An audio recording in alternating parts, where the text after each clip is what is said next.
Bonjour, je vais vous présenter le nouveau testeur de batterie, le BTW300, commercialisé par GIS. C'est un testeur 12 volts pour des batteries comprises entre 7 et 230 ampères-heure. Il permet de tester le système électrique des véhicules 12 et 24 volts.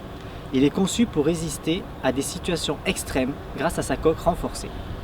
Nous avons une batterie 12 volts de technologie EFB avec un courant de démarrage de 640 ampères en EN.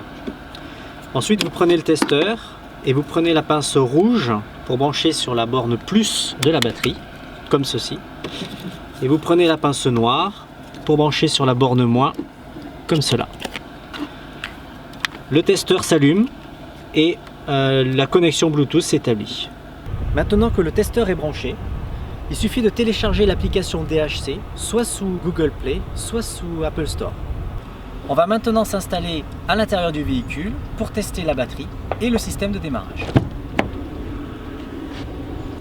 Une fois l'application téléchargée, il suffit de la lancer et il va vous demander toutes vos coordonnées ainsi que votre adresse mail. Donc il suffit de faire la connexion. Et là, le testeur avec votre smartphone vont communiquer via Bluetooth. Donc il suffit de lancer le test. Et là vous arrivez sur une page où il faut sélectionner donc le type de batterie. Donc nous c'était une batterie Start and Stop avec une technologie EFB qu'on sélectionne. Le courant de démarrage était donné par rapport à une norme EN qu'on sélectionne aussi. Et voilà, le 640 ampères, c'était ce qui était indiqué sur notre batterie. On peut rajouter le nom du test, test 1 par exemple. Voilà. Et on lance le test, donc démarrer le test. Il nous pose une question, c'est la batterie, est-ce qu'elle est à l'intérieur ou à l'extérieur du véhicule? Donc nous, en ce qui nous concerne, c'est qu'elle est à l'intérieur, donc oui. Le test est très rapide, test en cours, et il nous indique donc les résultats très rapidement. Où on a l'état de santé à 100%, on a l'état de charge à 81%, la tension à 12,57 volts, le type de batterie, c'était bien une EFB, et il a mesuré un courant de démarrage de 653 ampères en EN. On retrouve toutes nos coordonnées et on peut partager ces informations soit par image, soit par texte. Donc nous on va sélectionner par image par exemple et on peut envoyer ça à notre client soit par mail, soit par SMS pour une meilleure traçabilité. Donc nous on va par exemple l'envoyer par mail. Et on peut sélectionner contact@gis.fr par exemple. Et on envoie les résultats à notre client. Voilà. Une fois que l'on a testé la batterie, on peut tester le système de démarrage et le système de charge du véhicule. Pour ceci, on sélectionne Charging System. On peut donner un nom du test, par exemple test 2. Et on va démarrer ce test-là. Donc pour ceci, il nous demande dans un premier temps d'arrêter tout ce qui est radio, éclairage, ventilation, tous les consommateurs du véhicule et de faire le démarrage. Voilà. Donc la tension de démarrage est à 12,05 volts, testé réussi. On appuie sur suivant et il nous demande que tous les consommateurs soient bien arrêtés pour la suite. Et là, on a une tension à vide de 13,41 volts. Voilà, on continue sur suivant. Et là, on va allumer tout ce qui est consommateur et la ventilation. Et on va s'assurer d'avoir un ralenti supérieur à 2000 tours minute. Voilà, comme ceci, avant d'appuyer sur suivant. Et là, on fait ça pendant 15 secondes.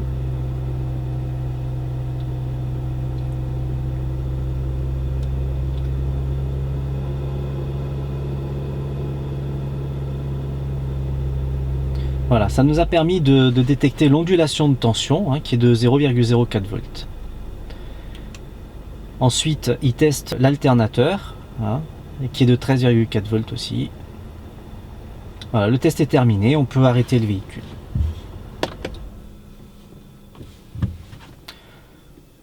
Comme pour le test de la batterie, il nous donne tous les résultats avec la tension de démarrage, la tension à vide, la tension de l'alternateur, l'ondulation de tension, toutes nos coordonnées.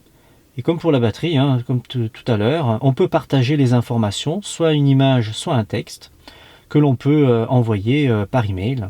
Donc là, j'ai sélectionné l'image, hein, voilà, et on peut envoyer à contact@gis.fr. Et le test du système de charge est terminé. De retour au bureau, nous n'avons plus besoin du BTW300, mais uniquement de l'application. Elle va nous permettre de récupérer tous les tests effectués précédemment. Pour cela, de la même manière, on va sélectionner l'application et on va aller sur Accueil, avec sélectionner Enregistrement des tests, où on retrouve tous les tests effectués. Et il suffit de sélectionner en haut l'export Excel et on envoie le fichier Excel avec toutes les données par email, comme ceci. On ouvre le fichier Excel que l'on vient de recevoir par email. Cela permet d'avoir un historique, de faire des statistiques sur un lot de batterie et de faire de l'archivage. Et là, on retrouve toutes les données relatives aux différents tests.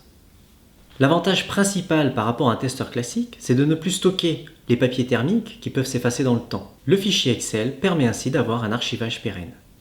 Si vous voulez plus de renseignements sur le BTW300 ou d'autres produits de la marque GIS, je vous invite à vous rendre sur notre site internet www.gis.fr.